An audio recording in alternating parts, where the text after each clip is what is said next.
Yeah, my brain is just not functioning. I think now the more you've got me thinking about it, Zero, the more I think, yeah, I'm getting a sinus infection. Sorry, I didn't mean to make you think about it. God, brain hurt. Yeah, Brain hurt. It's been I had super a super dry. pretty unfortunate chest cold a little while back. That sucks. Did you get a Hopefully you recover quickly. did you get a Oh, I was gonna make fun of her for not for being late, and now she's quite clearly online. I demand an excuse and a meme. I demand an excuse in meme form. She heard me. I can see her.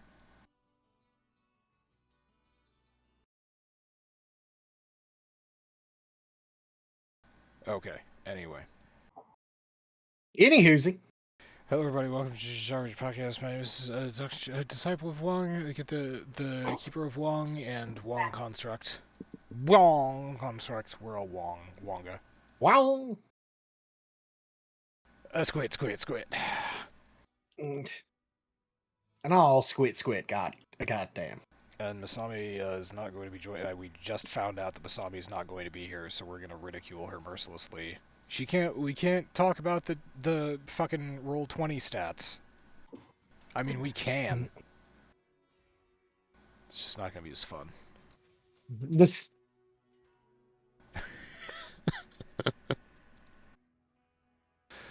Oh man. It's been a fun week for D3. I got my staff of herding the other day. Yes. That took me back. That grind took me back. How long did it take you? It was a couple of hours. I lucked out though because I was farming amenities. Yep. Is that other? Okay, yeah, I was farming them, and I was just like, I could just like check for a Leorix Shinbone every single time I'm doing this. It's not like a big deal. I was Yeah, I like, got one. yeah, I'm gonna need a fucking staff of herding for the fucking altar. And I might as well do that. And so I just went and I looked at, oh, there's a Shinbone here. And then I went to Cat 1 and I looked for the mushroom. I'm like, oh, there's a mushroom here. Same game. Wow. The gods have blessed me with their fucking dick sauce. And yeah, then I just went to Act 2 and Act 3. I actually just farmed Act 3 and tried to find Caverns of Frost, and I checked for the bounty in Act 2. And if the bounty wasn't there, I didn't even bother going. Delgar Oasis Yeah. is big. I got Speaking of an a amenity, shin bone on like my third run through Leorc's castle. I was like very surprised. I have not gotten it yet. I've checked every single time. Go check it right now. Well, I'm in the middle of a fulmination right now, That so sounds like an excuse to me. it is an excuse, and it's a damn fine one, sir. And I will thank you not to judge me.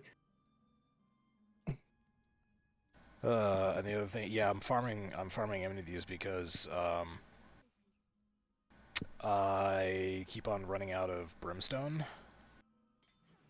Forgotten Souls, whatever they're called now, because I keep on re-rolling, reforging legendaries. I want primal ancient shit, and that's how I'm doing it.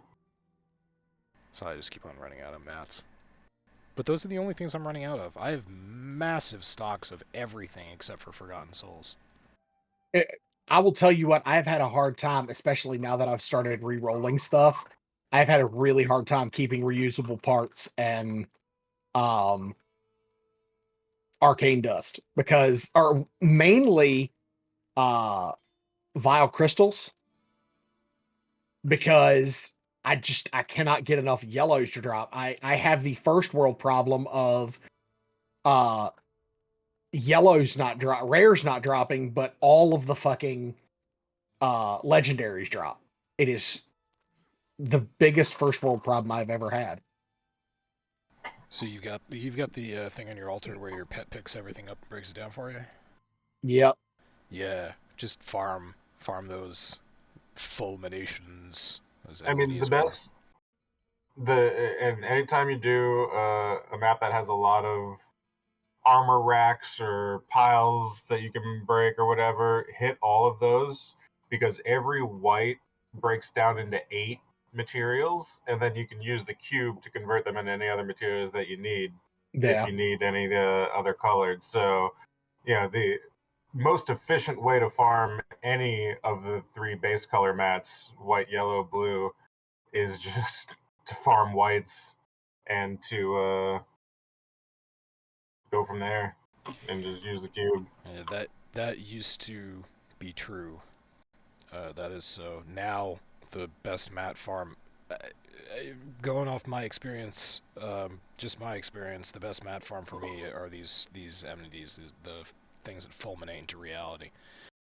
Sure, I'm just saying when you're going about doing your stuff, make sure to click all the Oh yeah. armor racks and all that stuff as you go. Just don't neglect your armor racks and all that stuff. Definitely jump into any enmities if you happen to pop them open. The my cycle has just been, well, I'm on spin to win Demon Hunter. So first of all, I'm super fast, and anything that I look at dies at T16. Squishing Yeah, is not a problem at T16, but basically me as the angry chicken. right. So pop new game, go to Act 1, go to the Weeping Hollow, and just zoom around that map. If there's a bounty on it, it seems like if there's a bounty on a map, then you have a higher chance of finding an enmity. But that's I feel all like I do. it doesn't. I feel like it really doesn't matter. Like I legit, I tried to go kill Siegebreaker for the season journey, and it took me 3 tries to cross that bridge because of all the enmities I was opening. Just as an angry chicken running across the bridge as fast as I can, I was just opening up enmities every time. Well, that's like So I'm doing Skeleton King right now. And like the first room that I walked into, it was like, oh hey, enmity. That's true. That's probably a mental thing. Like in my headspace, I feel like whenever I'm in this game and I'm trying to do something, I get an enmity. Whenever I'm looking for an enmity, I don't find one. But that's again, yeah, first world problems. Yeah, see, this is why. This is why you farm them. This is exactly why you farm them. I would be going ballistic right now as a Demon Hunter. Yep. It's like, come back. There And is no escape. The problem with being a Crusader is 1, I am a wheelchair. 2, Yeah. it takes a lot to get spun up to start killing things. Yeah.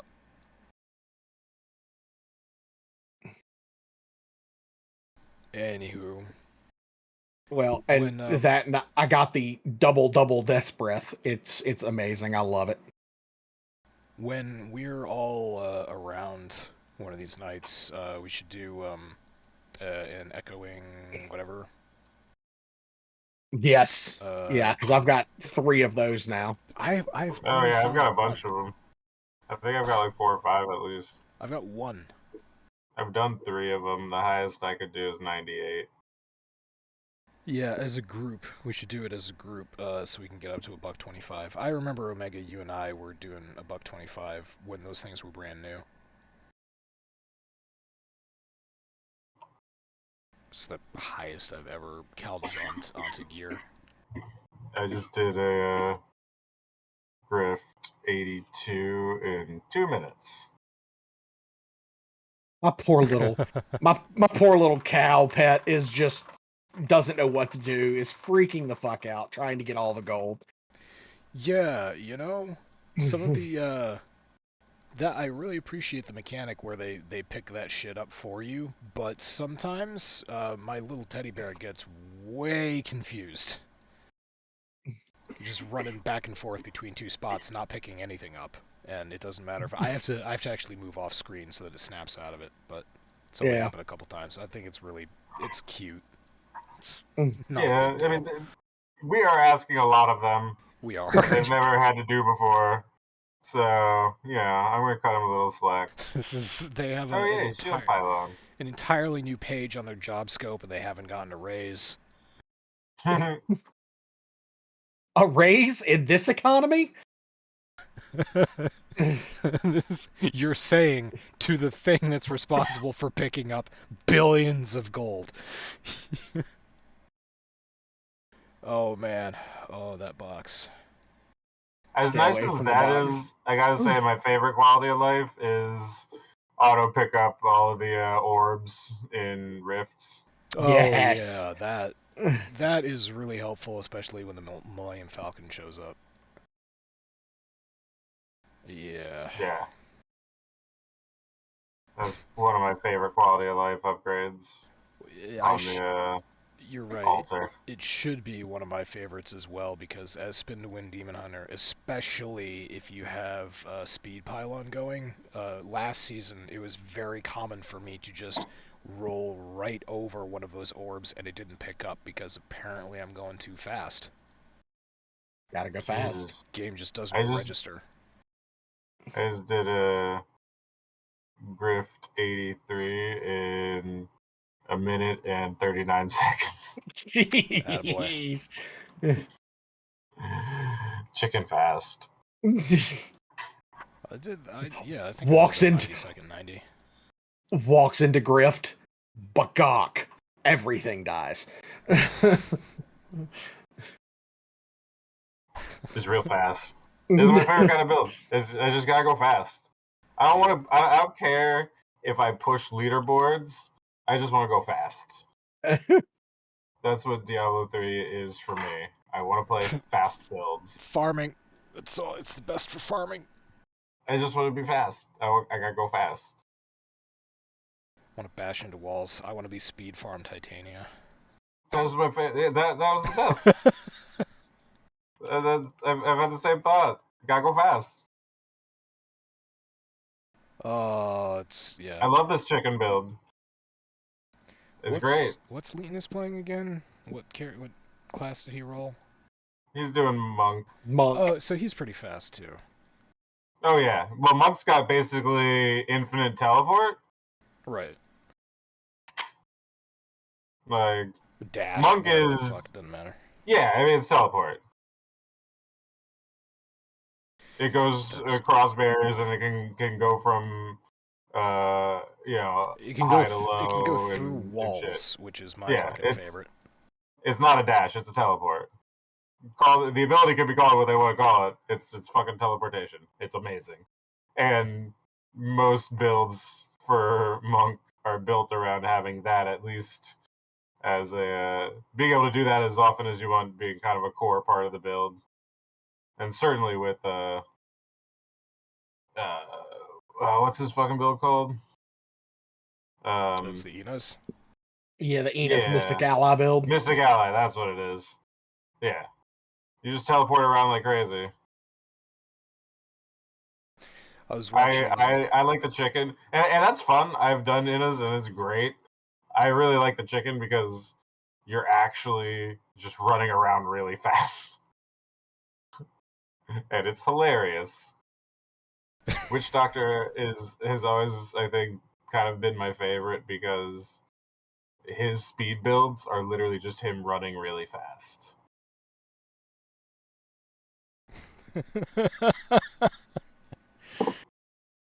Oh man, if I had a seasonal witch doctor, I would name him Jesse Owens. And it's not a bad name. Pretty fitting. Gotta go fast. Gotta go Usain fast. Bolt. I like Jesse Owens because he embarrassed Hitler. It's true. Facts. Oh man. I for season journey, you gotta do like a set dungeon. I don't know if you guys have done yours yet. No. Nope. Here's the thing. I haven't finished Slayer yet. I finished the 2 after Slayer. Right. Once I finish a set dungeon, I will immediately jump past Champion, past Destroyer, past Conqueror, all the way to I literally have to do a set dungeon, 3 conquests, and one more cube power, and I'll be done. I see what you're looking at, Zero. Yeah, I gotta kill a bunch of bosses. That's it. I gotta kill Diablo in 30 seconds or something. That's not hard. Yep, I've completed champion. Destroyer? I just met her. Here's the I've got to thing. do Unacceptable. Thank you. that. I hate set dungeons. Me too. So what I did, They're just so tedious. I searched for easiest set dungeon Demon Hunter, and what came back was a profoundly unhelpful bunch of shit and a YouTube video that was like a half hour long that was like best Demon Hunter set dungeon to do for season 28. I was just like, okay, well, it's season 28, that's close enough to 30. I went on there and I watched this guy who was a legit Twitch streamer who had like a whole gaming setup and everything who I've never seen before, and he was talking about set dungeons like, like you do to explain these things to the kids. And I watched him proceed to completely overspec himself. He rolled specific gems for the. He at least did tell me Marauder set dungeon is the easiest set dungeon for Demon Hunters to do. Get the Marauder set. Get yourself fucking Yang's recurve and a bola or whatever. I don't know what the quiver is called. It's a bola something. Bombardier's rucksack. That's the one. And yeah, That's nowhere close to Bola. Just do that. They start with B's. Shut up. I just got an ancient COE and it rolled only 163% damage on the element. Kill That it. sucks. Trash. Fucking garbage. Basically unplayable. Anyway, to end my story off, set dungeons have like a defined difficulty, and it is something like veteran. It is Yeah, they're not stupid easy. It's stupid easy. You don't need to overspec. I didn't roll any Marauders gear. I didn't roll any stats on any gear. I didn't have any gems in. I went in there and I nailed it and I was out. That's it.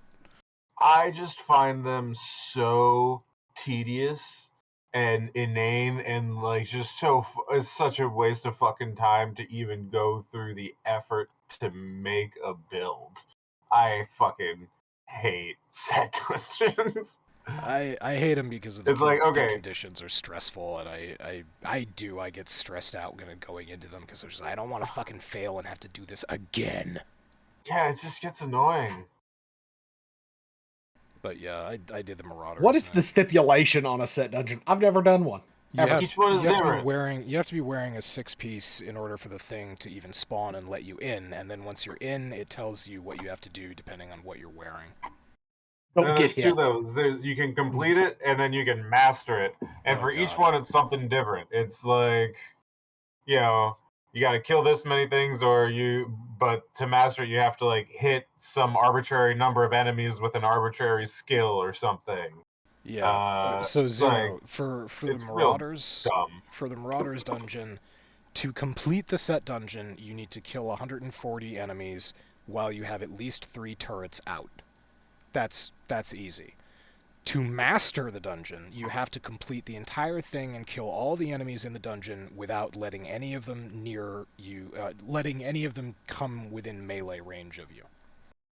So, yeah, you go in there, pop 3 turrets, start killing things, don't let anything within melee range, and yeah, that's how you master it. But after you've killed 140 enemies with at least 3 turrets deployed, you get a little pop-up that says, like, congratulations, you've technically completed this. Would you like to continue?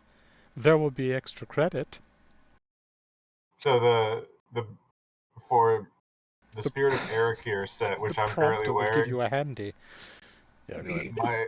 My objectives are I have to kill every elite while they're webbed by the Spider Queen and being bitten by piranhas, and I need to lick 30 enemies with a toad. That sounds awful. I would not want to do that. Also, I called them a prompter. It's Proctor. The Proctor will give you a handy. Excuse me. Yes, you are absolutely 100% getting some type of sinus infection. You know how I can tell? Oh. Your bits are not landing right. Oh. That's just mean. No, he's right. He's out of line, but he's right. Yeah, I'm always out of line. That's what. Much like Donnie in The Big Lebowski, I'm over the line. Deep cut. Oh man, did you know Glenn Danzig is a Interesting. director of movies? Is he really? Yeah. Apparently, he made one a vampire western a while ago, and That sounds just awful. who's the guy? I know his face. I can't remember his name. The main gentleman from Portlandia. Um, God damn it! You said the guy who's over the line, and I immediately thought of straight to jail. Steve Buscemi. No, no, the guy who dresses as the dictator and says straight to jail. You might think this is Oh strange. God, what is his name? Jail. Yeah, it starts with an A. Yeah. I like the guy. He just reminded me of him, and then I thought, oh, he's also in a movie with he makes a guest spot in a vampire western that was directed by Glenn Danzig.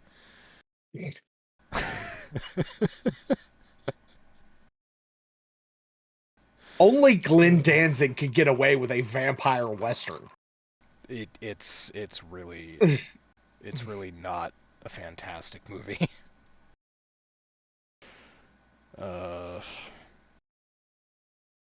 It's too bad. At least he's trying. Because he probably listens to our podcast. He's sitting there with his arms crossed right now, being like, "Yeah, what the fuck have you done with your life?" Fair point, sir. Oh my God, fulmination. Yep. Again. Again. There you go. Hope you weren't doing anything. Well, I'm gonna finish these off and then I'm gonna go.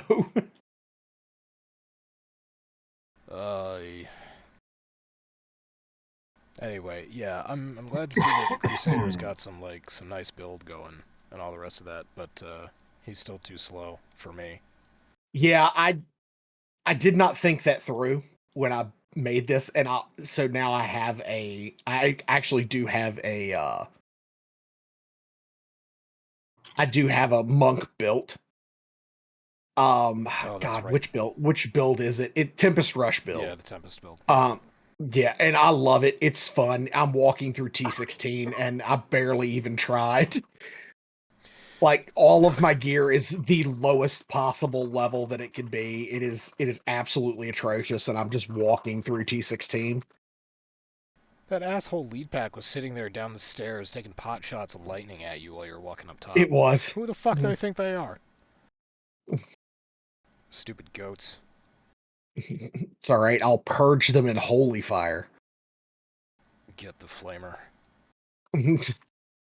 Heresy will not be tolerated. we're mixing and matching our fandoms tonight. We are. New season of Diablo 4 comes out tomorrow. That's right. Season of the Construct. You get a little mechanical spider that follows you around, and you go into dungeons of Zoltan Kulle. So they're bringing back something that asshole did. Well, he's unkillable. Oh no, he did. He skipped Lich and went straight to Spectre. Poor guy can't even get a break when he's dead. It'll be fun to get back into D4. Yeah. I've had fun with this season of D3, but honestly, I kind of feel like I'm getting close to it running its course. Like, do I want to go through the process of making a bunch more builds? I mean, I don't know. If all of us were grouping up and playing every other night or whatever, it might be worth it. But at this point, it's just, I've had my fun. I was an angry chicken for a while. I think I'm going to do a druid right off the bat this time. Yeah. Because they're buffing Storm Strike. So Storm Strike builds are going to be amazing. See, you had me doing it. Oh my God, you did Storm Strike, and then I Storm Strike. That's right. the build with the Thord, where you have the Thord. The Thord. The He Thord. hit the guy with a Thord, and the Thord makes the noise. So, Love it. so these patch notes go on for a day, and I'm just going to cherry pick right here from gameplay at the very beginning. It says, this season, Helltide will now be active every hour on the hour, with a 5-minute gap in between. Helltide will be active 55 minutes of every hour. Players always gain a distilled fear after completing Nightmare Dungeon of at least tier 30. Every 10 tiers after 30, there's an increasing chance for additional distilled fears. And completing a tier 90 Nightmare Dungeon and beyond will always grant 3 distilled fears. Huh. So there you go. Fear. I don't know Yeah, what we're that gonna have means, to but look into some of the distilled fears are a crafting mat that you need to start the Uber boss, or maybe not start, but they're part of the Uber boss mat chain that you need to do. You gotta, get one material to summon a boss, kill that boss to get another material so that you can summon another boss kind of situation. Damn it, another fulmination. Son of a bitch. Yeah, if you're running around in the open world, it's gonna happen. There's no escaping it. Things are like crabs. They just keep spreading. so yeah, Diablo 4 It's update 1.3.0 includes class changes, new legendary aspects, and uniques, and more. And there are a lot of patch notes to go through. So yep. I will say this: the Are there any like class specific highlights? they they fixed the bug for ball lightning sorcerers. Yeah, I heard that they're nerfing the hell out of Sorks, and also apparently Barbs, Hoda Yeah, Barbs are getting nerfed. Hoda's catching a nerf. Sorks are catching the only thing that Sorks are catching a nerf on is ball lightning, and it's because fucking ball lightning It's was ridiculous. there was an unintended bug that occurred within the spec itself, an unintended interaction that caused the damage to be considerably higher than what it should be, is exactly how they put it. Yeah, I saw one rep that said it was like counted it by an extra like 50%, but even removing 50% of the damage, well, an extra 50%. I don't know, however that's going to break down, but even removing that still feels like that build's fucking powerful as shit. Meteor is getting some love this time, so that build. Meteor Sword could be fun. Yeah, the 3 that are in this list are Barbarians, Rend, Druids, Lightning Storm, and Sorcerers, Meteor. Okay, actually, Ren Barb, I could do a Ren Barb because I fucked around with a Ren Barb early in D4. Might even have been during the beta, one of the beta periods. And it was a lot of fun. So if that's getting some love, I definitely would be interested in doing a Ren Barb. Every time you say Renbarb, I just have this image of a barbarian dressed up as, like a court jester at a Ren fair trying to pretend he doesn't know what a cell phone is. Millennium Falcon. Run away. No, you stand in the Millennium Falcon. In it. Bathe in it. Daring. Hey, if you've I got mean, I'm an angry chicken. I'm like 3 miles away by the time it actually explodes. if you have a gold wrap and a boon in, yeah, you can stand in pretty much anything. Yeah, that's true. Right. I'll toss that article.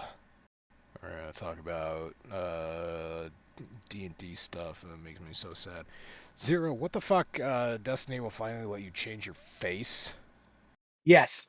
They, after a decade of not being able to change your character once you've made your character, they're finally going to start letting you change your character. Not that it matters for me, because I'm not playing Destiny 2 anymore.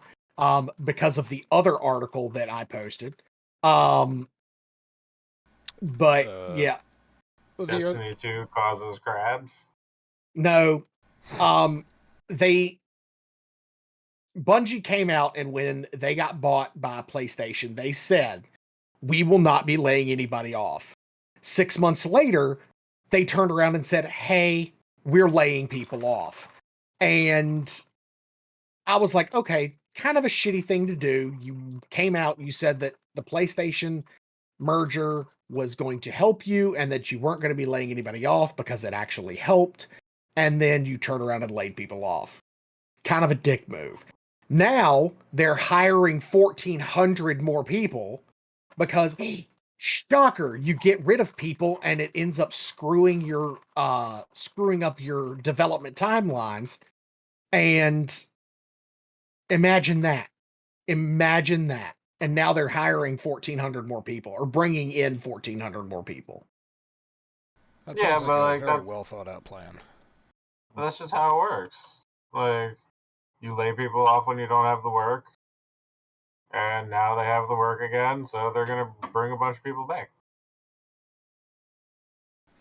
Yeah, and in the article I briefly took a look at that article, and I was confused by.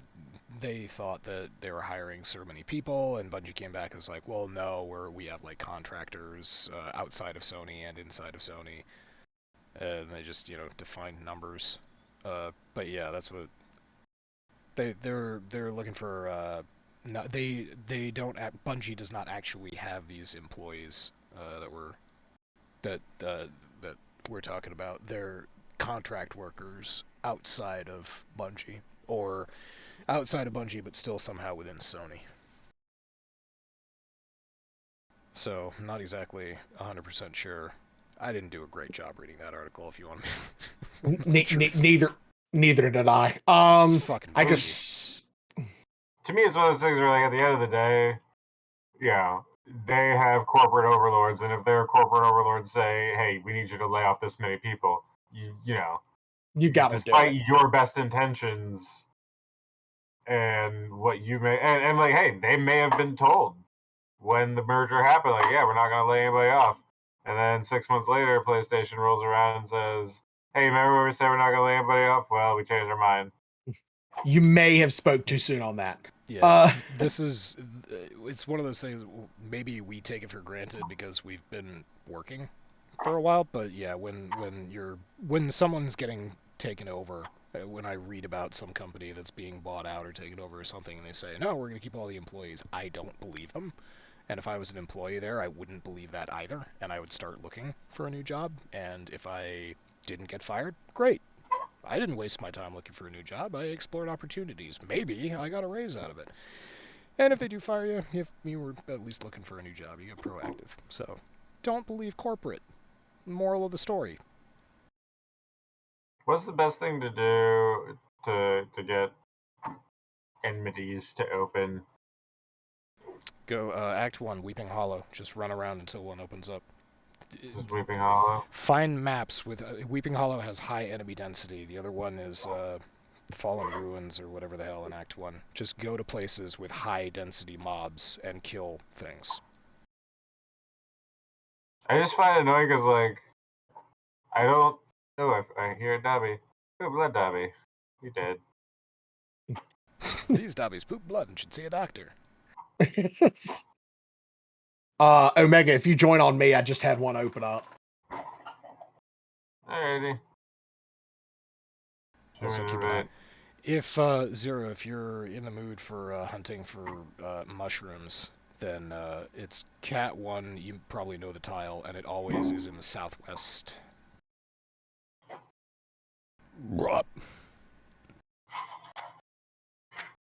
Delicious. So... Oh, yeah, because we were talking about Bungie being dicks and laying off people. Speaking of laying off people, after laying off over 500 people, Twitch boss admits the business is not profitable. Dun dun dun! I think we've talked about that in the past, how it's not a profitable thing, how Twitch is not profitable at all. They don't but make great business decisions. they really don't. Good Lord, everything just exploded. Yeah. That was great. See, 2 weeks ago when they tried to change artistic nudity and then immediately switched back. That's just one of many, many examples of how Twitch doesn't make great decisions. Or maybe doesn't think out their decisions terribly well. Cracked me up. I was like, they did what now? Artistic what? So Clancy, the guy, Dan Clancy, is the Twitch boss. And he answered questions on the state of the company. I wish the screenshot was in this article because he looks like a dude that is too rich to give a fuck. Oh, he very much is. He's not wearing a suit or tie or anything like that. It's like he's in the there are different stages of rich. Like the first stage is like a nice turtleneck, and then the next stage is a business suit, and the next is like a tuxedo, and then after that, when you get into the high tiers of rich, you're talking about like jumpsuits or tracksuits, just like not giving a shit. That's where he is. And he says, despite cost cutting throughout 2023, Twitch is still meaningfully larger than it needs to be given the size of our business. I don't know what that's supposed to mean. Basically, he seems to think that they can run Twitch with a much smaller staff than they have been. So they're taking the Elon Musk approach to running a website. Of course, you're absolutely right. Yeah, Twitch paid out over $1 billion to streamers in 2023. I made $70. Hey. Like they sent me an email about my 1099 about my tax papers, and I was like, I made $70. There shouldn't be any tax papers. I went into the screen. Guess what? No tax papers. I guess that's just a blast email that they send out. Yeah. $70, man. With inflation, you can afford one of those 25 packs of gum. Or the big thick ones. I can buy out half of Fruit Stripe. Rip. Oh, Fruit Stripe gum. That was good gum. Zudite. Excuse me. No. Now who's got the sneezies? Yeah, I know. It's your fault. You brought him in here. I'm sorry. So yeah, Twitch is basically, or Clancy is saying that Twitch is not profitable. Amazon has been very supportive of Twitch, but he probably got a kick, which is just like, hey, do something about that. Stop hemorrhaging money. So Twitch is oh, I gotta go back. Laying off people. Well, you know, I am an affiliate, and it is one of those things where, yeah, it's nice, but at the same time, it's one of those things where it's just like, shit, it's not worth it. I make very little money off of ad revenue. I mean, YouTube I'm not even close to being partnered there, but at least their people make a decent amount on AdSense. Twitch is next to nothing. Is Twitch the 70-30 model? Yes, for their affiliates. Okay. Now, their partners are actually on the 50-50 model. But the difference is they get a higher percentage of ad revenue. Okay. So, yeah, this article goes on to detail that 2023 and the beginning now of 2024 have kind of been a brutal year for layoffs in the tech sector. Twitch is one company that's laid off 500 people, but I didn't realize Discord confirmed last week that it plans to let 17% of its staff go, which is about 170 people. I don't understand why Discord is a company that has like 1,000 employees. Yeah, because I mean, most of theirs is on user side, is it not? For what exactly? Why do you need 1,000 people to develop an application, a desktop application? It's also a mobile app, I suppose. Ooh, Ramalama Ding Dong. That's the second one I've gotten today. I had the toughest time finding Ramalama Ding Dongs. Like, Well, I have now that not I've gotten, many. do you need one for your? No, I'm good. I've gotten Okay. like 2, Yeah. not many. After I got the I one get a that lot I of the other needed. ones. you get a lot of the which other ones? The new consumable, the whatever Oh, Whoa. yeah. You whatever the thing died? is they use. I don't know how I died. I got trapped. Zero died on Yep, I got T16. stuck in poison. Total noob. Total scrub move, Zero. Yep, scrub move. I hope you weren't streaming that. No, don't worry, we're not streaming.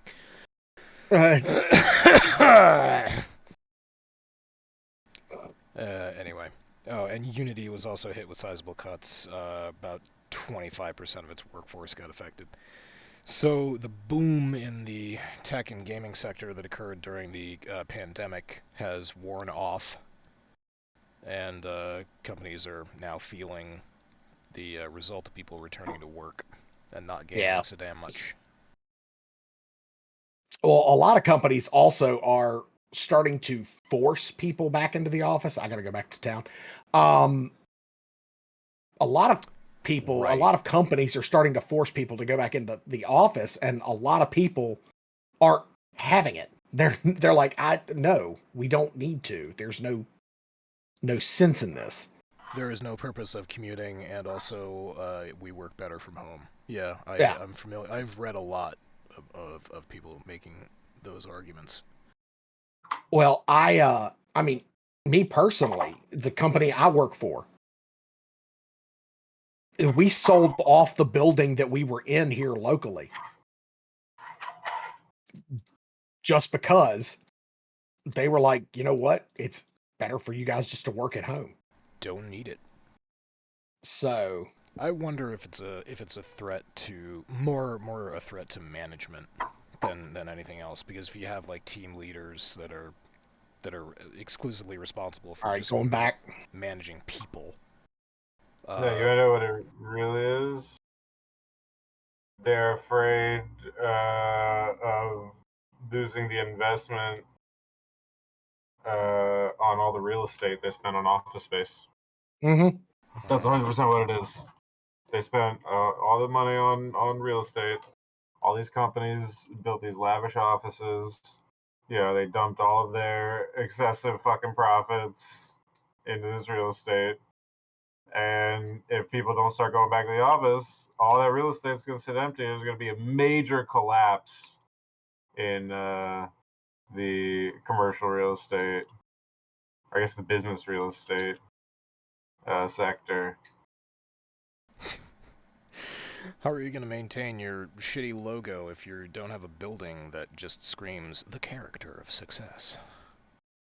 I'm sorry, that's a business slogan that I hear on the radio very frequently, and I don't get it. I don't understand what the character of success is supposed to be. Is it like a cartoon dude? Is it the Monopoly Man? It is the Monopoly Man. No, I mean, it's the building that we were in was like just built a little over a decade ago. And they built it specifically for us, for my department, and then moved other departments in after we got settled. And now they don't have that building anymore. They're subleasing it out to Kroger.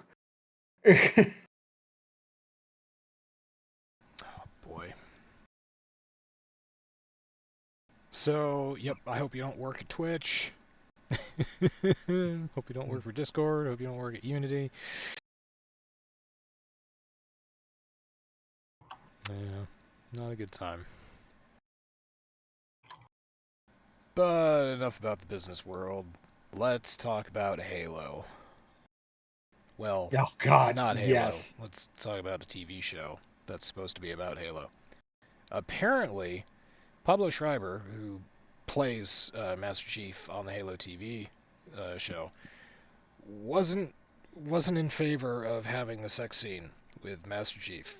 Much like Geralt of Rivia is not really supposed to be slutting it up.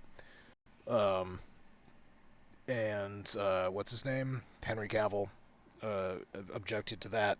Pablo objected to his sex scene, thought this is not right for the character, what are you doing? And he's come out now in an interview and said that he voiced all these concerns and he argued pretty fiercely against it, but he wasn't listened to. And in the end, he just had to shrug and say, I guess, I don't write the scripts, I'm just the actor. So they don't actually have to listen. Back. But yeah. No, they really, I mean, I read that article and they really didn't listen to him at all, and they should have. Because I know that there were a ton of people who were pissed that Master Chief even took his fucking helmet off. Yeah, that was not a good move. Much even less. I know that. Yeah, much less this BS of him, the BS of him having a sex scene. That's not what Master Chief was.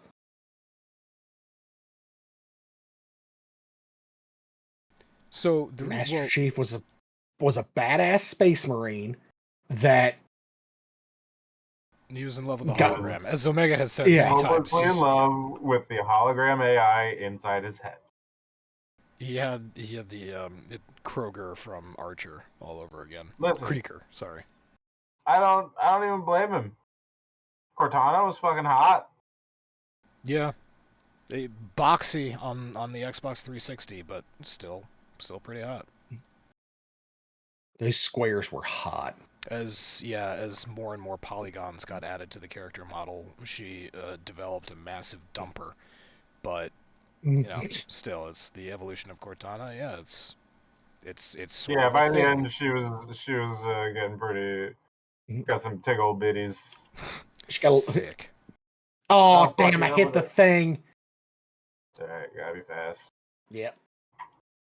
All right, you do that while I ramble on about what this article led me to was an article about how Kiki Wolfkill says Master Chief's sex scene was important to the series story. So Kiki is the director, series executive producer. She's a series executive producer and 343 Industries head of Halo Transmedia.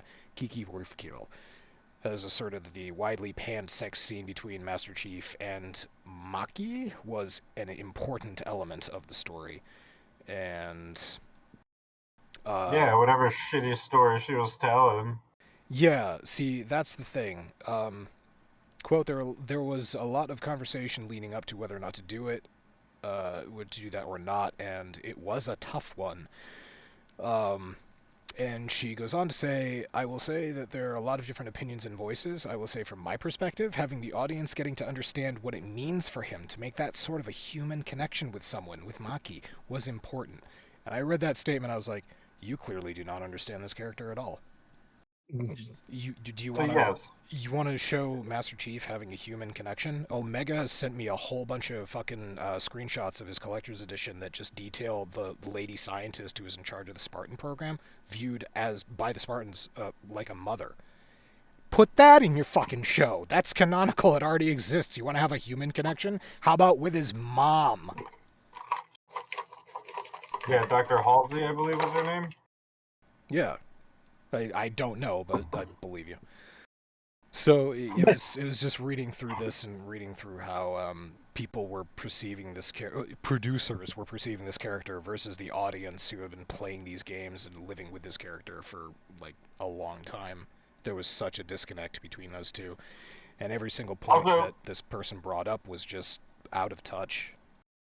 Did they also address the whole fact that John, Master Chief, is like 6'8" and covered in horrific scars from all of the cybernetic and bone modifications and musculature modifications they did to him as a child? Did they build that into the story too? I have no idea. I was literally Frankenstein's monster.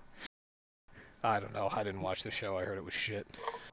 A lot of people don't realize that's what the Spartans actually were.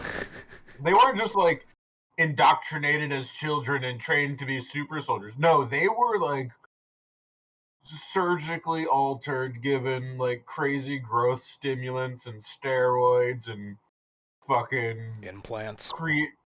Yeah, like turned into superhuman fucking cybernet, like half cyborg, like not quite cyborg, but definitely biomedically enhanced humans. I can imagine when that lore was being written in the early aughts, or the late 90s and the early aughts, and people who were already familiar with Warhammer read that, and they were just like, Jesus Christ, you think, you know how an Astarte is made? How the Astartes are made? The process of creating a Spartan is somehow worse.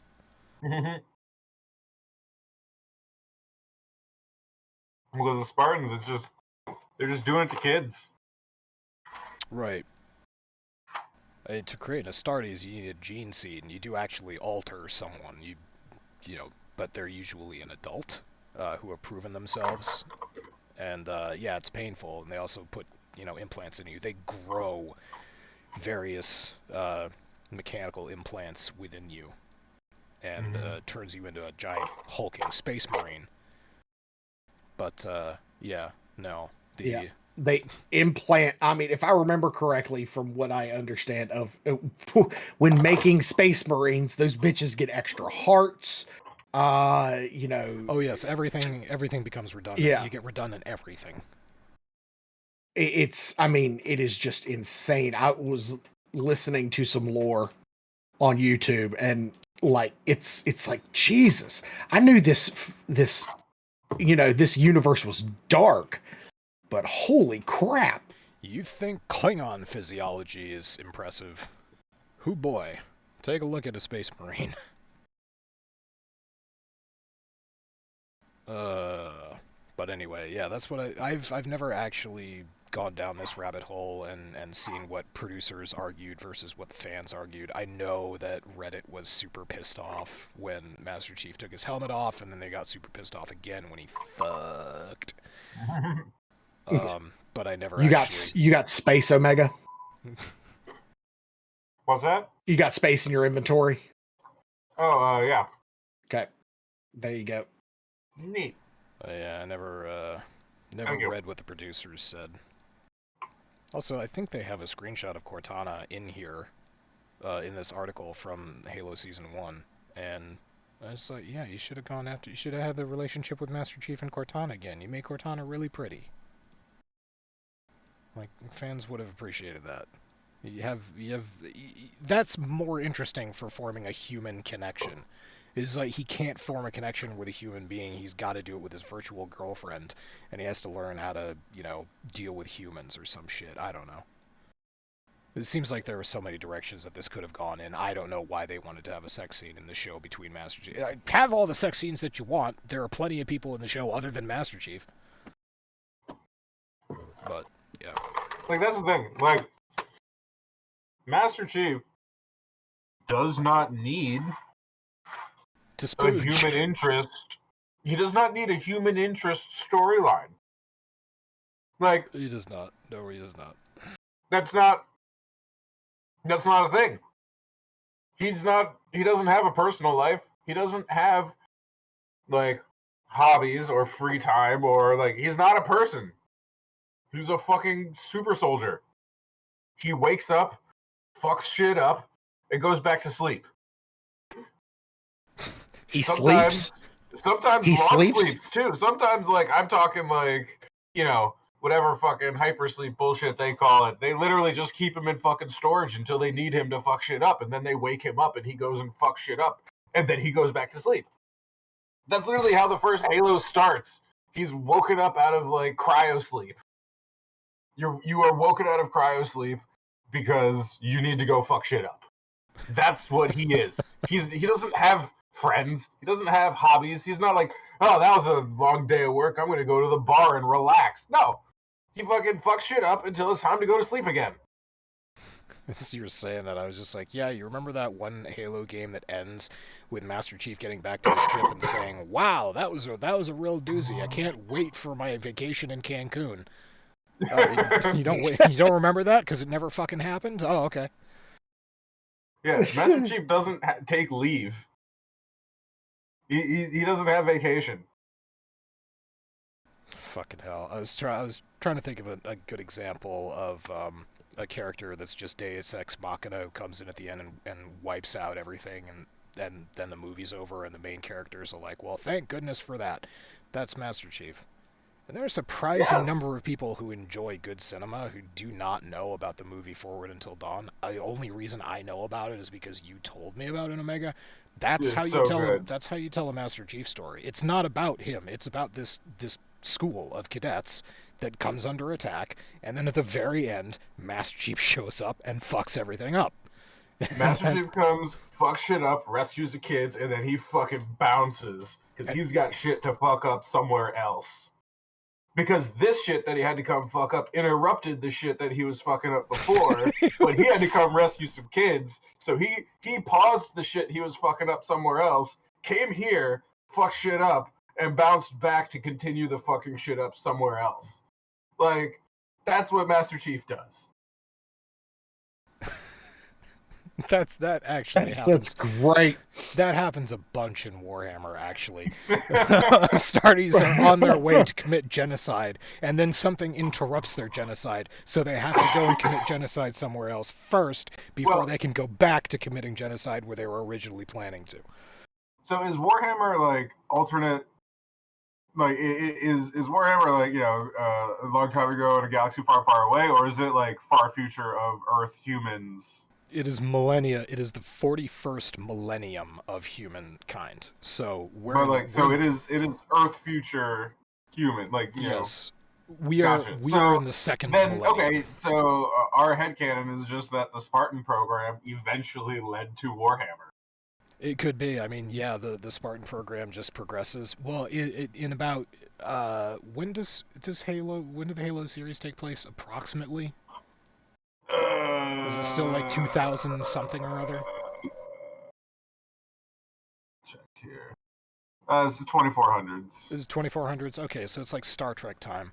Yeah. Yeah, 25th century. In Warhammer lore, around the Or year 26th. around the year 10,000, humanity enters. You can either call it the golden age of technology or the dark age of technology, and that's when shit gets like really advanced, and we start flying around the stars, and we have an amazing galactic empire, and we're kicking the shit out. All the Xenos fear humanity because we are so awesome, and then shit goes downhill hard. But yeah, Yeah. that's they could definitely take place in the same universe. Why not? There's just no Covenant left by the time 40K kicks in because, yeah, humanity really didn't tolerate that shit. Well, I mean, hey, the Halo timeline is a little bit in our future, and that's way far in the future. Who's to say it's not the same timeline? That's true. It's like Dune. I told Zero about this earlier. I'm really looking forward to the Dune movie coming out this year because I want to see Christopher. I'm imagining Christopher Walken as the Emperor. And, Paul, you have to understand, Paul, the spice must flow. It's a really, shitty Christopher Walken impression, but I am looking forward to the next installment of the Dune movies as well. above us are the great houses of the land's wrath. You've sent them here to intimidate us. Now you will send them back. No. What did you say? I said no. Why not? I don't want to. I want to dance. I want. Shaddam the Fourth just stands up and starts humming to himself as he waltzes around with an imaginary dance partner. Yeah, see, that's good old Christopher Walken. That's what I want. It's not what I want for Dune. That would be sufficiently bizarre for Dune, but Nah, gotta see where they roll with it. So I continue to this day to think it is absolutely fucking hilarious that what the fuck is her name? Her name is Zenedine. Zendaya? Yeah, that one. To me, Yeah, you're thinking of the Zenedine French Zidane. soccer player who headbutted somebody in the World Cup. Yes, Zenedine Zidane. Absolutely. That's her name. I thought it was hilarious that they hyped her up as come see Timothy Champagne and Zinedine Zidane in the new Dune movie, and she was basically not in the movie at all. I wasn't disappointed. I just thought it was funny that they made a big deal about that.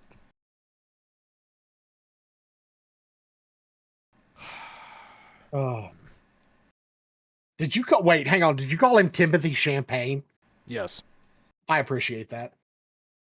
I'm not even bothering to learn his. Was he in the new Willy Wonka movie? Yes, he played Wonka. Oh my god, I didn't even realize that movie came out until somebody said There's something. There's a new Willy Wonka movie? Yes. And I had the same reaction. God, what's his name? Pierce no, Hugh Grant. Oh my god. Hugh Grant plays the Oompa Loompa. And it is absolutely atrocious. It's like so he chews the fucking scenery. It's great. Hugh Grant is just fantastic, but as an Oompa Loompa, I can only imagine. I also think that's really funny that they got a normal sized person to do the Oompa Loompa to play the Oompa Loompa, and then the whole result that was the whole result of Peter Dinklage saying that, oh, there are all these stereotypes of little people, you shouldn't cast them in your movies or anything like that, and all the dwarves in Hollywood were like, shut the fuck up, you're costing us our jobs. So Disney was just like, okay, Peter Dinklage, we will take your advice and hire this average sized person, and we will shrink them down in post. So it is quite funny. No little people were involved in the new Willy Wonka movie. Thank you, Peter Dinklage. I mean, Brad Williams even said it. Brad Williams put it best, and it cracks me up because I was watching an interview. He was on Two Bears, One Cave with Bert Kreischer and Tom Segura, and he said, "Who elected Peter Dinklage King of the Dwarves?" No one. And that's exactly what Brad Williams said. Brad Williams goes, who the fuck elected him king of the fucking dwarves? He said, because I wasn't informed of that vote. I would have thrown my name in the hat. Man. I don't even think he was making a prepared statement or some shit like that. I think he was just pulling things out of his ass during an interview, and it just blew up. I certainly hope that's what happened. I hope that he's not so stupid that he doesn't see that, like, you're costing people their jobs. Disney in the upcoming live action Snow White and the Seven Dwarfs said that they were going to do, use 7 actual little people. And he got pissed about it. I know. Yeah, that's probably. I think that's how this started. Yeah, was that. And then of course that girl ran her mouth like an idiot, and Disney's now backtracking and they're CGIing in a bunch of little people. That movie. I keep on hearing about that movie coming out, and it's supposed to have come out like twice by now, and it's gotten pushed back to the middle of this year. I'm not sure that we'll ever see a live action Snow White, and I'm fine with that. So that whole production was riddled with just, like, idiocy, bad interviews and stupid people saying things without thinking about what they're saying. Well, and what's funny is like the girl who was giving the bad interviews, like, even openly admitted, I've only seen Snow White one time, and it was when I was a child. And she has not seen it since. And it's like, so when she I wouldn't have said that. I really. Yeah, she watched it as a child, and somehow she remembers that Prince Charming is a stalker or some shit. Yeah. Yeah, that's weird. That's an odd thing to say. It's like he kisses her while she's asleep. No, wait, is that Sleeping Beauty or is that Snow White? Which one needs a kiss to get woken up? Both? Both. Both? Bofa. Both. Bofa. Bofa. It's like kissing a woman while she's asleep is rape. Mm. Well, Exit up north. I mean, yes, but I'm a wheelchair. I'm sorry. I'm slow. oh goodness. So yeah, Disney is still a mess. Oh, they're laying people off too, but don't worry, Bob Iger's salary doubled in 2023. Yeah, it did. Yeah, it So did. he's doing just fine. It was super funny. It was super funny because they one of the articles I almost posted as a meme that the Marvels is finally getting a release date on Disney Plus, and I'm like, oh, that's what I'm gonna watch. The Marvels? Which one is The that? Marvels. It's Brie Larson, Okay, man. the girl who played Monica Rambeau in WandaVision, No idea who that and is. then the girl who played Kamala Khan in uh Miss Marvel, the TV show. Drawing a blank.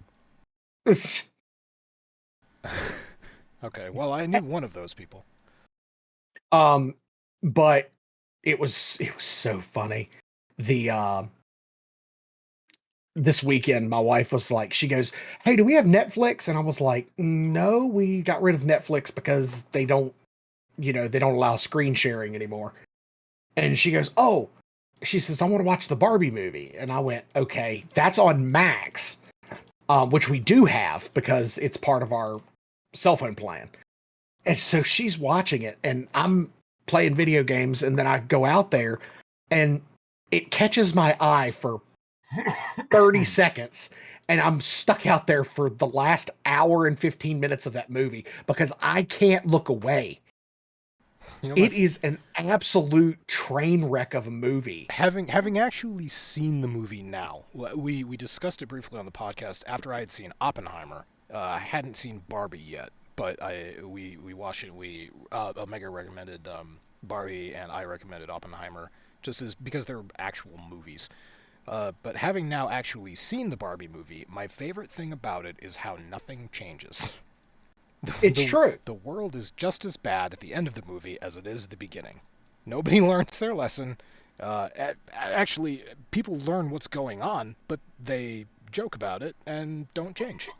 It does reflect real life. So that's my And favorite part. suddenly, and also by the end of that movie, I wanted to buy a T-shirt that said "I am Kenough." Part of something What? in my capitalist brain wants to buy a T-shirt that says "I am Kenough." Wait a minute. It's a joke. I don't want to buy a sweatshirt that says "I am Kenough." I know, but all my brain is returning to me right now is Q-Rock references. Am I? It was at the end of the movie. Ryan Gosling was wearing a sweatshirt that said "I am Kenough." I mean, I don't doubt for a second that people Oh. have merchandised that. Oh, Oh, okay. they did. 100% gotcha. they did. My sister has one of the sweatshirts. There you go. Did you know that the Barbie movie and Blade Runner take place in the same universe? No. Yeah. So Explain this to me. Ken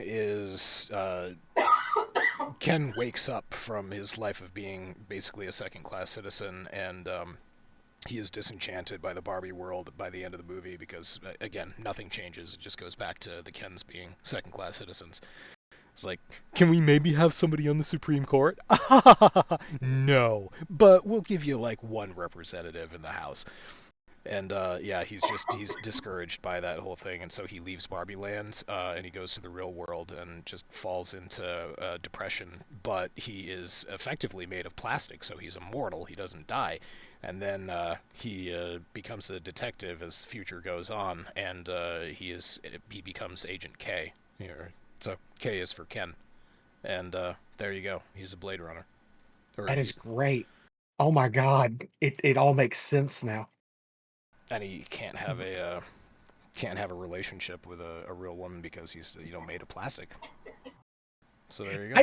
I think what weirded me out, and it weirded my wife out too, how the Barbie movie ended. By the way, spoilers, if you haven't seen it by now, I'm not spoiling anything for you. But how she, like, we thought that she was going in for an interview for a job. And she was like, I'm here to see my gynecologist. And I was like, wait, that's not where that was supposed to go. Oh right, I don't, yeah, because she became a real girl. yeah. And I was like, it made my brain hurt. Yeah, I would have had I was her. like, I get it. It was a neat joke. It was a funny joke, and it cracked a smile on my face. I was like, ha ha ha, ha, vagina.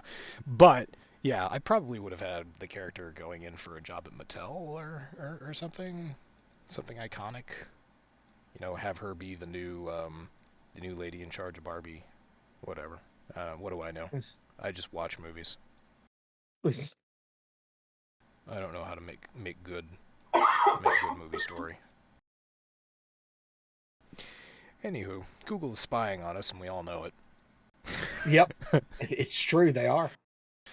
Google cops to what we all knew anyway. It's tracking everybody and everything that you do in incognito mode. So, And nobody was surprised. this is the wrap up to a class action lawsuit that began in 2020. That was basically over invasion of privacy. Google tracking millions of users by their activity, even when Chrome's incognito mode was activated. This yeah, it shouldn't be a surprise to anybody. Nope. So yes, Google is spy. If you use Chrome, Google is keeping track of absolutely everything that you do. Doesn't matter if you use incognito mode. Doesn't matter if you delete your history or cookies or whatever the fuck like that. So there you go. Just honestly, if Google wants to know what kind of porn I look at, they can go ahead. I've migrated everything off of Chrome. I now use Firefox exclusively. Yeah, on pretty much everything, because Linux comes standard with Firefox. So, yeah, I don't use Chrome anymore. I don't use the Google search engine. I haven't used the Google search engine for almost a year now. I went over to DuckDuckGo, and honestly, I haven't noticed a difference. Except for some of my search results are better. Yeah, I feel like the search results are probably better. Yeah, there's way less advertising, and there's way more relevant content. It's not as difficult for me to find obscure shit anymore. Like, I was looking for a really obscure movie the other day, and DuckDuckGo just recommended a website that was, type in any description for a movie, no matter how shitty your description or memory is, and this page will find what movie you're looking for. And it worked. Google did not return that search result. I tested that out. By accident, but I tested it out. That's good shit. So anyway, Google spies on you. Oh, also, I got a book for Christmas called The Art of Invisibility by Michener, a notorious security expert / hacker whose name is Michener. And I didn't read it because I thought that there was something in there that I didn't already know. I read it in there because I want to know if it's a good book to recommend to people. And it is a great book to recommend to people who maybe are not really that great at cybersecurity or that knowledgeable about internet privacy. So there's a book out there called The Art of Invisibility. The author's name is Michener. I do recommend it. And it was updated in 2019 was the last time. But, yeah, I think that the authors go back and they update it when something relevant happens. Okay. Because it's gotten some updates. I may have to give that a look. It's a good book. It basically explains why... I mean, I know you're making a joke, Omega, but when people say, I don't mind if Google tracks what I do online because I have nothing to hide, it gets into that argument and why that's not really the point. The point is that it's fine for them to do this and no one has any problem. Imagine somebody going to your mailbox and just opening up all your mail and reading your mail. You'd fucking flip your shit. First of all, that's federally illegal. Second of all, you'd be like, the fuck are you doing going through my mail? but that is essentially what happens in Gmail. Everything that is sent to your Gmail account, whether or not it is in your active inbox or it is archived, Google reads it. And there was a class action lawsuit that proved that. And Google lost, and they got fined, and yet they still do it. So, All I'm going to say is if somebody wants to open my mailbox and read my mail, they have to take ownership of it after they read it, which means you get all the bills. All of them. You read my mail, you pay my fucking bills. Yeah. So my sister one time got a piece of my mail, and as we share the same last name, she just didn't look at the first name and opened it, and it was a bill, and she goes, "Oh, this is for you." And I said, "Nope, it's yours now. You own that. You opened it, it's yours." And she was like, "No," because it was like for an MRI at the beginning of the year. Oh, yeah. Where I hadn't met a deductible or an out of pocket yet. And she was like, "No, I'm good." Yeah. Find the exit. Oh, and the last thing, speaking of technology, the last thing was George Carlin. Oh, this pissed me off. Yeah, George Carlin has been dead for 15 years now, and Yep. a podcast. I was surprised. There's a podcast on YouTube called the Dudesy. I don't know how to pronounce that. It's either Dudesy or Dudsy. Podcast on YouTube. It's hosted by Will Sasso and Chad Coltgen. I know Will Sasso from Mad TV, from years of Mad TV, and it was surprising to read his name. I'm glad that he's still around. I'm not thrilled that this happened exactly, but I guess the podcast was trying to make a point about the AI was very open at the beginning of this special that it did, where it impersonated George Carlin. It said that it was going to do its best impression of George Carlin. From the video, the AI explained further in the video description.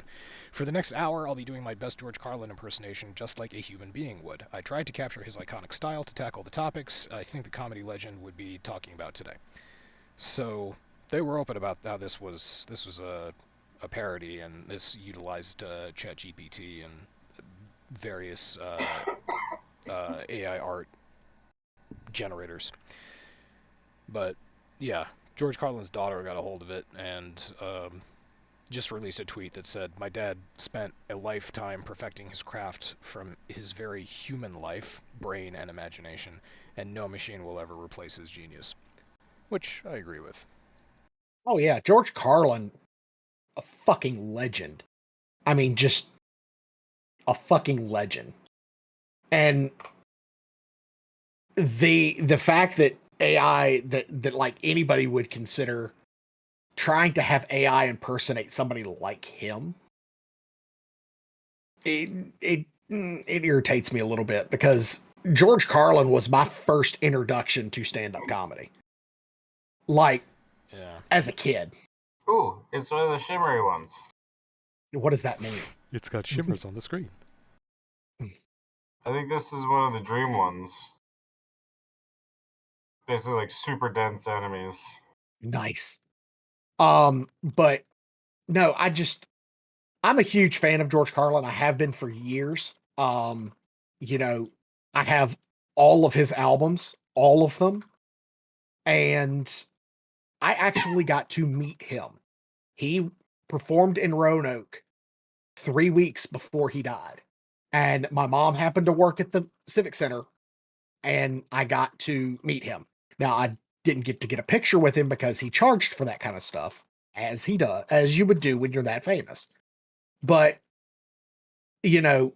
super nice guy,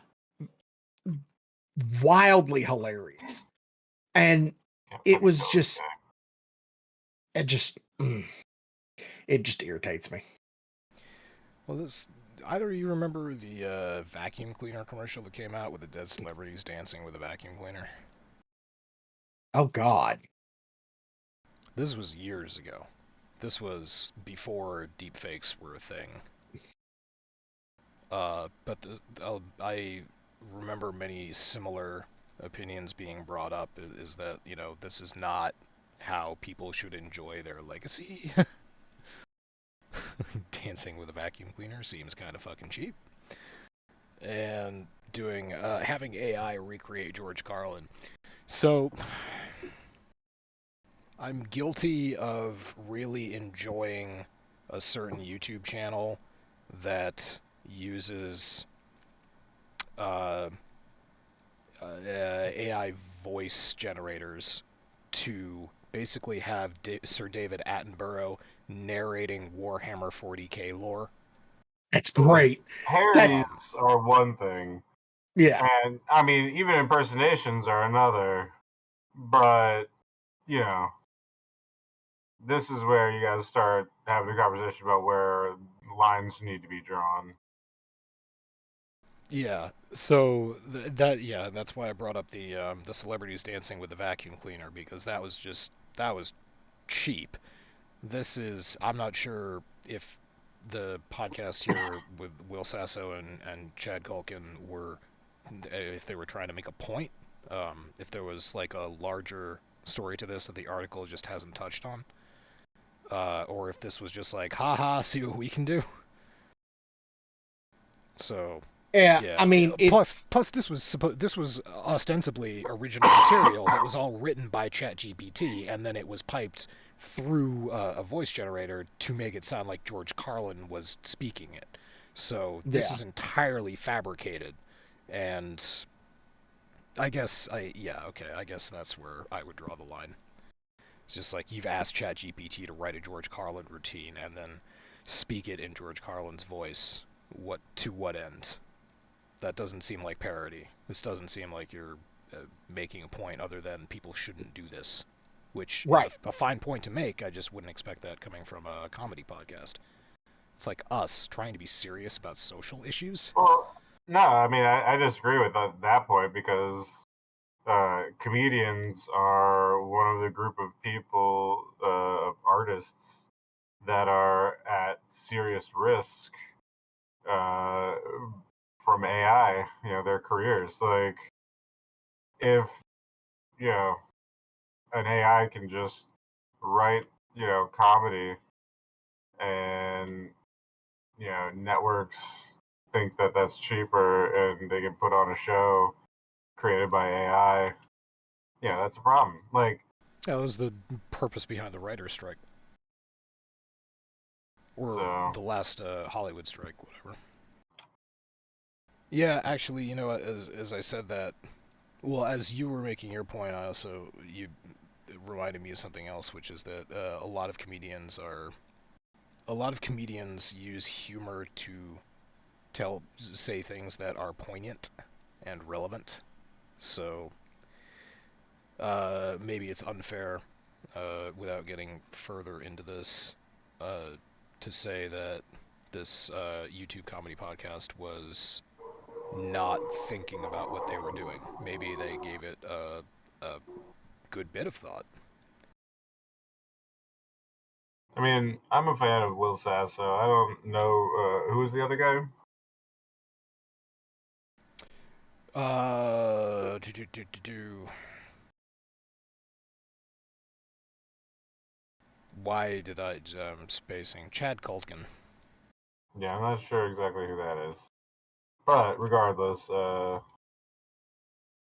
I don't think they would go through the work of creating something like that if, they didn't have a point in mind as they were making it.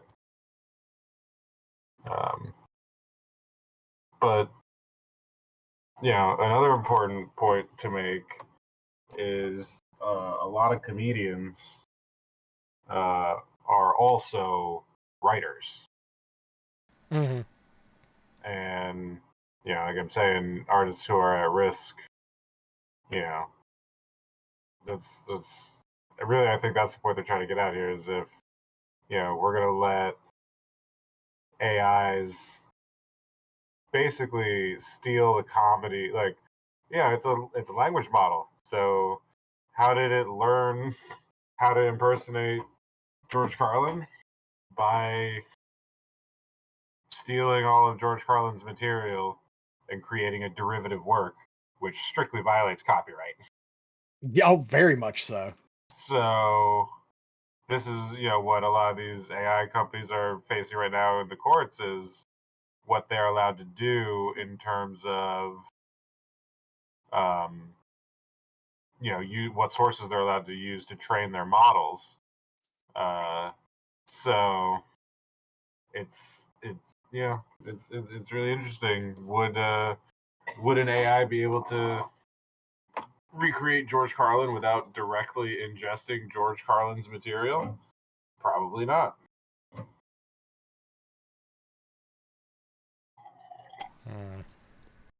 So, the only way that an AI can learn to write comedy, which is what, the studios all want, because they would rather pay a subscription to an AI company than pay Pay a a whole bunch writer. of different writers and people to actually do the work.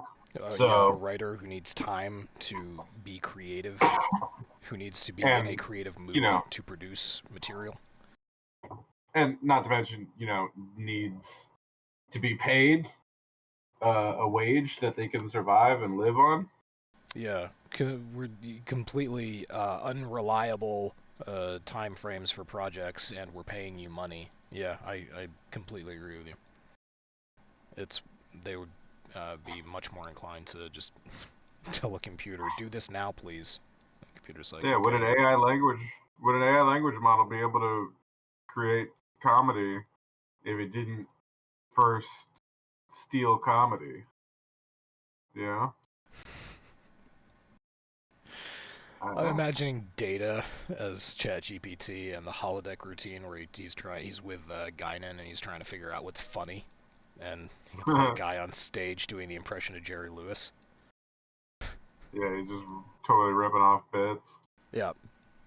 It's like, this is comedy, Data. And Data's like, so, if I talk in a funny voice and stomp around like an idiot, it is funny.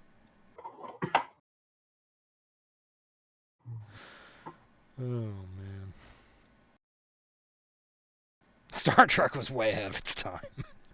Way ahead of its time. Scarily so. Talk about TNG, not the fucking garbage they have today.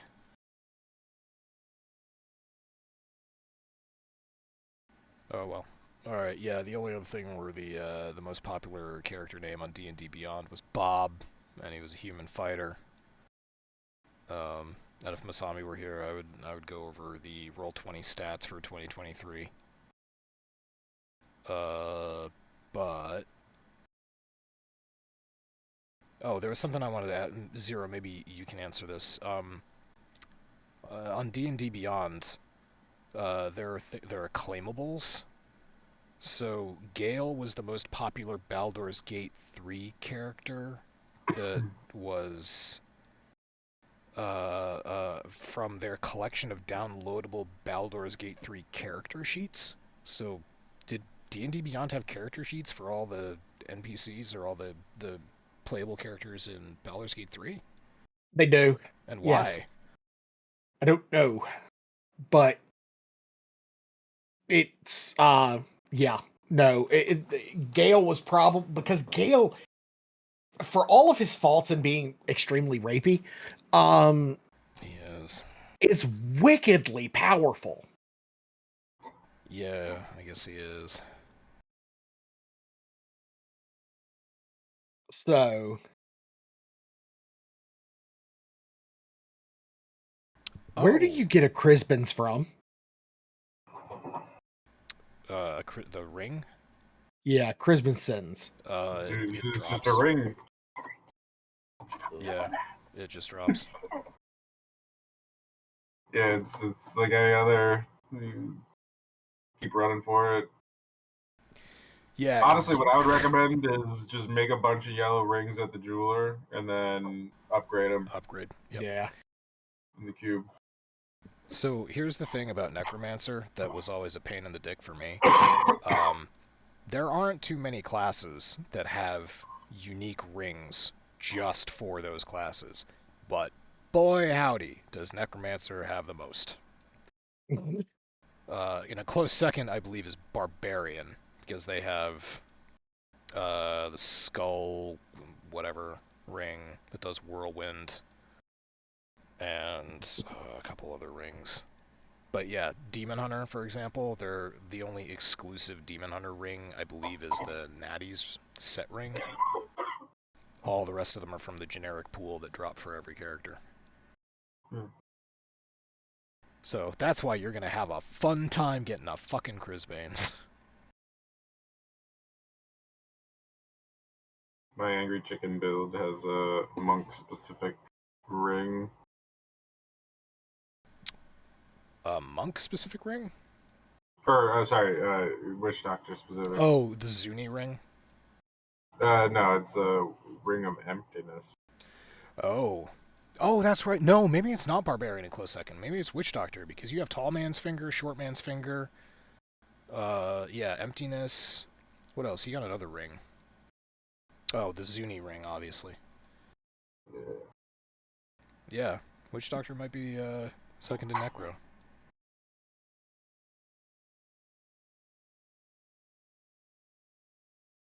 Alright, anyway. Good times. Good times were had by all. Yeah, we can call it here. I didn't tell you guys at the beginning, but this is our 127th episode spectacular. Nice. It's a random and arbitrary number, but okay. Yeah, I went to the channel. I was like, "Hey, have we hit 100 episodes yet?" And I was like, "Yes, we have. We have overshot 100 episodes." I don't know if I did. Gotcha. I don't know if I mentioned anything for the 100th episode. I don't even know if I realized that we hit it. Anyway, we're in syndication now. Nice. So we basically don't have to try anymore. Hey, wait, we were in the first place? There you go. Yeah, I softballed that joke in there. All right. So it's time for me to go to bed. It's time for me to take a, I don't know. No, I don't need to take an antihistamine. I need to get a humidifier or some shit. Yeah, this time of year, I keep a cold mist humidifier going next to my bed. I have to. Right. Yeah. Also, hey, it was 30 degrees here today. Yeah, today it got up to 42 here, so. Goddamn. Yeah. That was really nice. 38 here in the city, I think, is significantly warmer. Are you guys scheduled to get a bunch of rain this weekend? I think so. I don't know.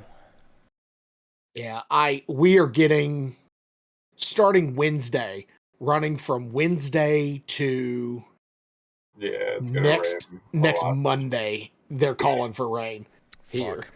Yeah. And it's supposed to be up close to fucking 70 on Friday, which is stupid. Yeah, I'm getting a bunch of rain all week. Temperature's climbing here too, but it's only getting up to 54 on Friday. But it's gonna rain pretty much through to next week. Well, I know you're on your feet a lot and outside. Make sure you change your socks frequently. Just for fun, so you can use the old socks as sock puppets. Now run up to somebody and give them the Mick Foley Mr. Socko treatment. Hey. But yeah, I usually bring spare socks with me every day, and depending on how wet it is, sometimes I bring an extra pair of shoes to change it into after work. But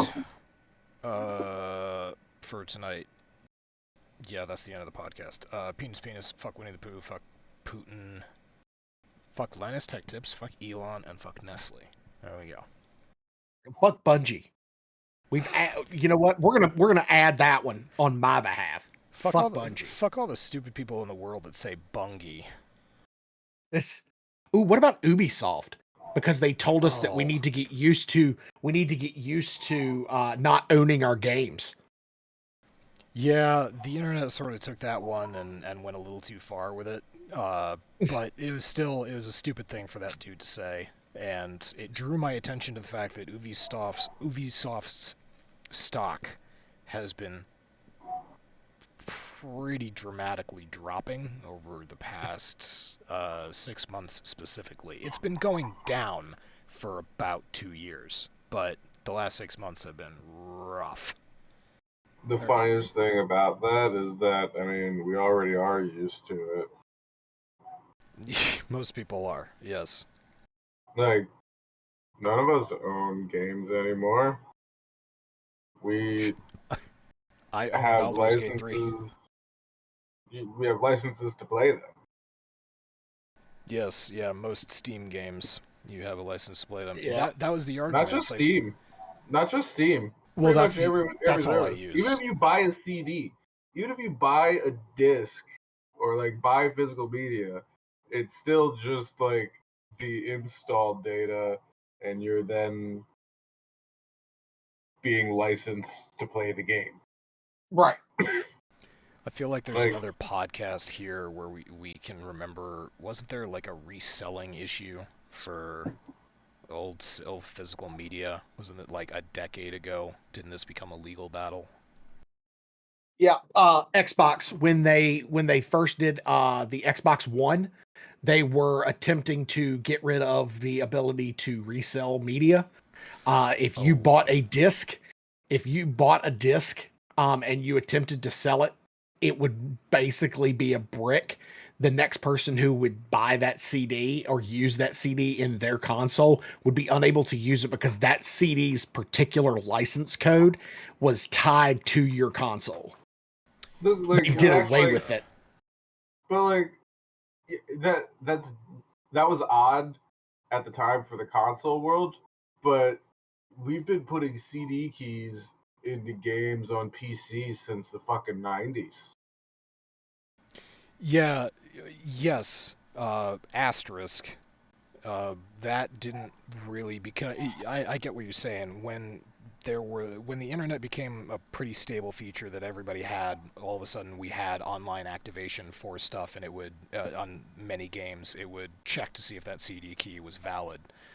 Otherwise, it was just like I don't know how many computers I installed StarCraft on using the same CD key. Well, but Right.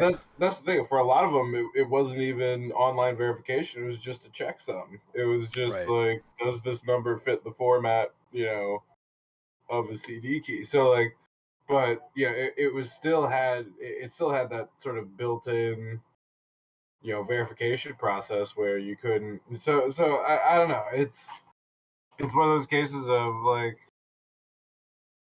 yeah, people, yeah, it felt shitty at the time, but like it's also stuff that people have been dealing with and have been, you know, kind of fine with to one degree or another for a while. Right. It's an evolution. But I did think that was funny.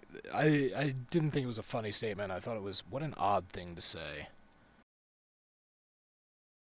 Well, Don't really need to draw attention to that because that is whatever. Well, here's the thing: like, he didn't just like wake up one day and decide to grab a microphone and say this. Right. He was asked a question by a journalist or in an interview or whatever, and and he gave an answer, and it's been blown up as a soundbite or a quote out of context, and that's the nature of internet news.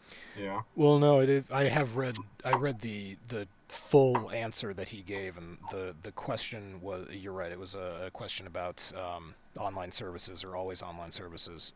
But the probably what exacerbated the situation was how was it PSN? It was Sony who cut people off from Discovery shows that they had purchased or certain movies out of studios that they Yeah. had purchased because they cut a deal. They just stopped a deal with the producers or publishers of that brand of I don't know what the fuck I'm trying to say. I'm very tired.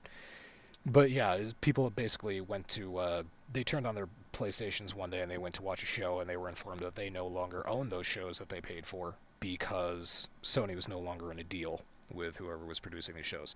So that sort of shit, where people pay for, you know, a show and then they wake up one day and it's poof, it's gone. That is shitty, and I understand why Yeah. people would be upset about that. And that sort of thing makes statements like these more volatile. Agreed. But that's a case of like, okay, but we need to then fix whatever the licensing is and whatever the contract is that you sign with that company. Like, Yeah. you know, if you, you know, look at the terms and conditions of, you know, the whatever the PlayStation Live service is called, um, and that's all in there. You know, it's just a case of buyer beware. But also, then maybe that's the point where regulation needs to step in, and we need laws passed that say something along lines of like, if somebody pays for content and due to whatever circumstances you can no longer provide that content, they need to be refunded. Or, Oh my you god, know, consumer protection laws in this country? well, hell, maybe you buy the license through you're buying a license to view that media through a licensed reseller, which is in that case Sony, because they've signed the contract.